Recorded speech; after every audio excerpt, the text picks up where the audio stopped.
제가 뭐 그 좀 직업적인 부담이 좀 많이 있었던 것 같아요. 그 연기라는 것보다도 뭐 연기라는 게 배우가 사실 얼마나 잘 한다고 해서 그 직업에 대한 어떤 리얼리티가 나올까.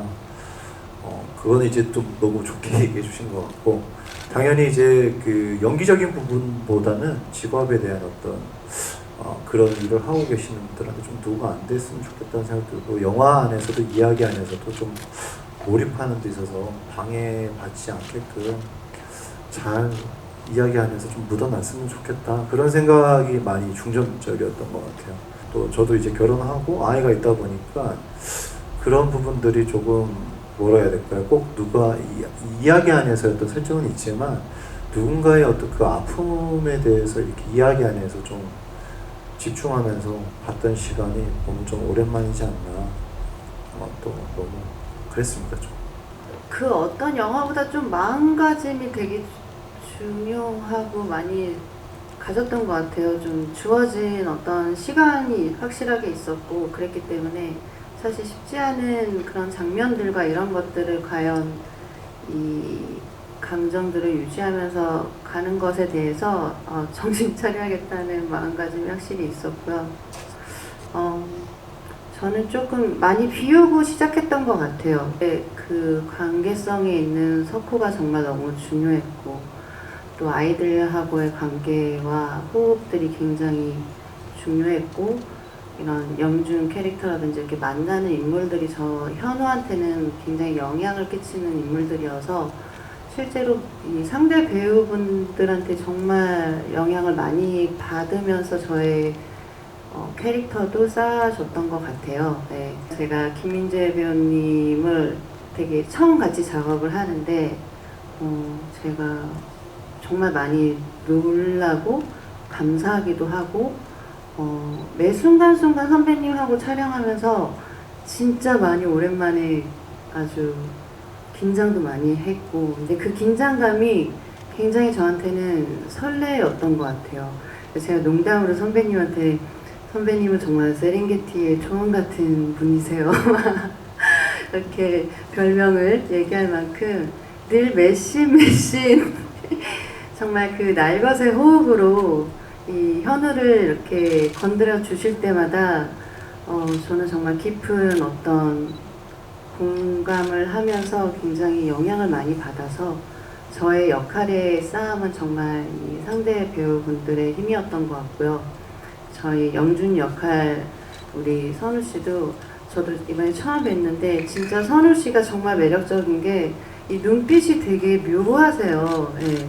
그래서 이분하고 이렇게 연기를 할 때 눈을 정말 많이 이렇게 서로 바라봤는데 정말 촬영하면서도 정말 눈이 너무 희한하세요. 제가 이렇게 얘기할 정도로 정말 좋은 눈을 가지셔서 선우 씨의 눈빛에 제가 그 순간순간 몰입할 수 있었고요. 아이들하고 촬영도 사실은 굉장히 예민했었는데 사실은 아이들한테는 마지막 날 사과했어요. 왜냐면 제가 너무 예민한 역할이다 보니까 보통 저도 이제 한 아이 엄마이고 해서 이제 아이들 다 너무 좋아하는데 좀 많이 못 챙겨준 것 같고 좀 이렇게 못한 것 같아서 다음에 재밌는 영화에서 만나자 하고 했는데 그 순수한 아이들의 눈빛은 정말 흉내낼 수 없잖아요. 그래서 그들의 도움도 역시나 받지 않았나. 네, 저는 그렇게 생각합니다. 네. 김민재 배우님 애드립도 막 현장에서 많이 나왔을 것 같고 굉장히 격렬하고 진짜 찐으로 싸우는 느낌도 들고 해서 그 장면 할 때 혹시 에피소드나 뭐 그런 것도 있으시면 얘기 부탁드릴게요. 네. 거기서 얘기할 때 이제 말하지만 이렇게 썽을 내고 이런 부분은 그것도 대본인지 혹시 애드립인지 그런 것도 좀 궁금했고요. 예. 죽기 장면에서는 사실은 그 효준님 웃으시니까 이게 그 상황에 이제 역할로서 그냥 자연스럽게 그 상황에 이제 효준님의 행동에 맞춰서 그런 리액션이 나왔던 것 같아요. 뭐 애드립이라기보다는 그 연기를 그냥 진짜 할 수밖에 없는 그런 분위기였던 것 같고, 사실 죽기 장면이 제가 제일 좀 부담스러워했던 씬이지 않았나, 장면이지 않았나 생각이 들었는데, 그것도 뭐 직업적인 어떤 그런 부담감이 좀 있었던 것 같아요. 이런 여러 가지 측면에서 좀 부담이 됐던 장면들이고, 또 뭔가 다치지 않았으면 좋겠다, 뭐 여러 가지 감정적인 씬들이다 보니까 그 씬이 끝나고 나서 하는 도중이었던 것 같은데 배가 많이 진짜 장염도 막 배도 꼬이고 힘들었던 장면이긴 한데, 근데 보면서도 늘 좀 부족하다라는 생각이 좀 드는 것 같아요. 이렇게 했었으면 더 좋았겠다 이런 생각, 저 스스로도 생각도 들고. 저는 석호와 현우의 장면 중에 굉장히 좋아하는 씬이 이제 그 축기 씬도 있지만 그 앞에 식탁 씬도 굉장히 좋아하고요. 그렇지만 축기 씬도 저한테는 되게, 이 영화 작업도 장업이지만 저는 되게 제가 배우로서 연기 생활하는데 되게 잊지 못했던 그런 정말 날이기도 했던 것 같아요. 예. 그래서 제가 아까 좀 전에 이제 우리 민재 선배님에 대해서 막 얘기했던 그런 감정들을 그날 제일 많이 느꼈던 것 같고, 굉장히 강렬했고, 굉장히 저한테는 잊지 못할 경험 중에, 경험이라는 표현이 들 정도로 그랬었고요. 사실은 저는 시나리오를 우리가 알고 있기 때문에 제가 상상하지 못했던 장면이기도 했어요. 그래가지고 그거는 이제 감독님이 쓰신 어떤 틀도 있었지만 또 배우가 그것을 이제 연기를 하면서 새롭게 또 창조됐던 어떠한 장면이어서 그 부분에 있어서 사실 석호의 행위가 굉장히 중심이 됐던 건데, 그때 민재 선배님이 선택했던 그 장면의 그 연기들이 굉장히 저한테도 아주 오랫동안 기억에 남을 것 같고, 그때 그날 별명을 지었죠. 세렝게티 초원에. 그랬던 것 같습니다. 그날 너무 긴장했던 씬이었는데 영화 내내 잘 마무리했고, 제가 그날 감사한 마음에 민재 선배님한테 치맥을 쐈습니다. 네, 그 아역 배우들 캐스팅 같은 경우는 사실 이제 캐스팅 디렉터분의 도움을 받았는데, 그때가 이제 코로나 시기여서 사실 이제 아이들 영상을 보고 이제 그 다음에 이제 대면 인터뷰를 하면서 캐스팅을 했었는데, 제가 이제 뭐 아이들 연기 영상이나 이런 거를 보고 캐스팅을 했지만 가장 중요하게 생각했던 지점이 이제 저랑 이렇게 아이랑 1대1로 마주 앉았을 때 이 아이가 어떤 질문을 했을 때 이 아이가 진짜 자기가 하고 싶은 얘기를 저한테 이렇게 할 수 있는 아이인지 아닌지가 저한테는 굉장히 중요했어요. 왜냐하면은 이제 저희가 호러 영화고 현장이 어쩔 수 없이 아무리 저희 이제 뭐 스텝이나 배우분들이 다 배려를 한다고 해도 아이들한테는 좀 폭력적인 상황이 될 수가 있는 곳이기 때문에 아이들이 힘들면 힘들다라고 얘기할 수 있는 아이를 캐스팅해야겠다라는 애초에 좀 목표가 있었고, 그래서 저희 이게 출연한 아이들 같은 경우는 이렇게 저랑 이렇게 마주 앉았을 때 자기가 이렇게 하고 싶은 얘기들을, 감정을 누가 시켜서 이렇게 하는 게 아니라 자기 얘기를 다 이렇게 잘 해주더라고요. 그래서 그런 점 때문에 이 아이를 캐스팅해야겠다라고 생각이 들어서 캐스팅을 하게 됐습니다. 네. 네, 그리고 저희 그 이상역으로 나온 아이가 파친코에서도 좀 활약을 했던 박재준이라는 아역 배우인데요. 그 친구도 굉장히 영화 속에서 연기를 잘했고, 저희가 이제 현장 스틸이나 메이킹 스틸 보면은 굉장히 온도차가 크더라고요. 완전 돌변하는 그런 연기가 인상적인데, 그 박재준 아이의 연기, 그런 것도 한번 감독님이 어땠는지 한번 얘기 이 자리에서 해주시면 감사하겠습니다.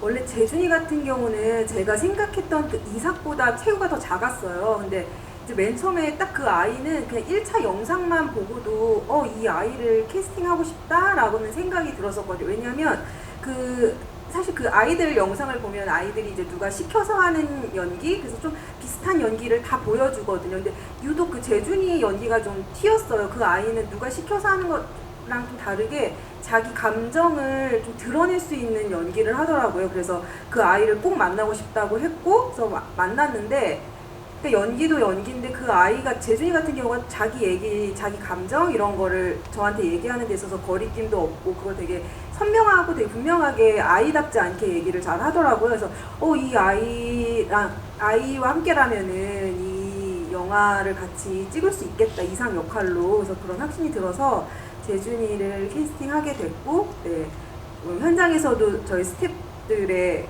이쁨을 많이 받았던 것 같습니다.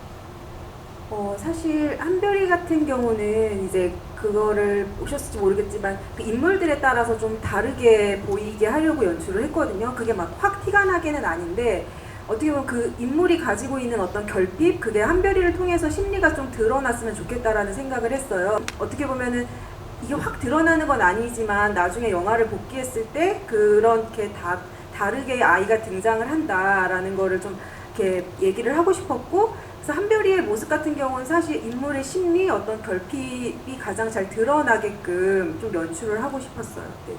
그러니까 제가 애초에 이 영화를 기획했을 때부터 막 엄청 깜짝 놀래키고 어떻게 하면은 이 귀신의 모습이 무서울까가 사실 저한테는 가장 중요한 문제는 아니었거든요. 그러니까 이 가족 안에서 부부의 관계, 엄마와 딸의 관계, 그리고 아이들 간의 관계 안에서 어떤 심리를 보여주면서 거기 그 심리 안에 있는 공포를 찾아내고 그거를 보여주는 게 목표였어요. 그래서 저는 이 영화가 이제 개봉을 하면 관객들도 그런 지점에 좀 중점을 두고 그 관계를 좀 중심으로 봐주셨으면 좋겠다라는 생각을 하고 있습니다.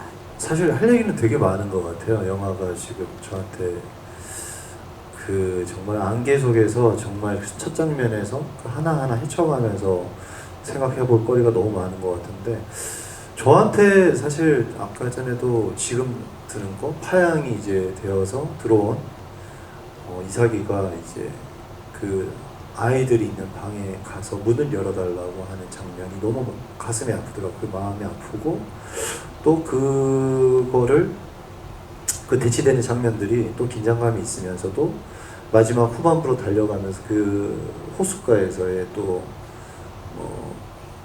아이들이 그런 선택을 하지 않았으면 하는 어떤 또 그런 팽팽한 어떤 긴장감, 그 이삭이를 밀어내지 않았으면 하는 마음도 들고, 뭔가 그리고 효주님이 갖고 있는 그 역할에 어떤 느꼈던 고통의 짐이라고 해야 되나?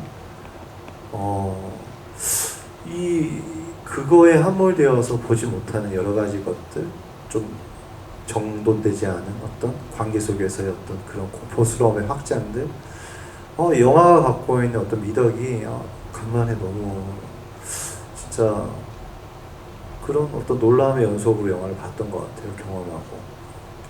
그래서 저희 영화의 그런 관전 포인트는 그런 인물들의 감정선이 제일 중요한 가닥인 것 같아요. 그래서 관객분들이 이 영화를 보셨을 때 그런 각 인물들의 어떤 감정, 심리에 잘 이입하셔서 봐주시면 조금 더 저희 영화의 진한 맛을 볼 수 있지 않을까 그렇게 생각합니다. 네, 제 의견도 비슷한데요. 네, 영화에 나오는 인물들의 그런 감정이나 심리의 변화들을 좀 더 중점적으로 이입해서 보시면은 좋을 것 같습니다.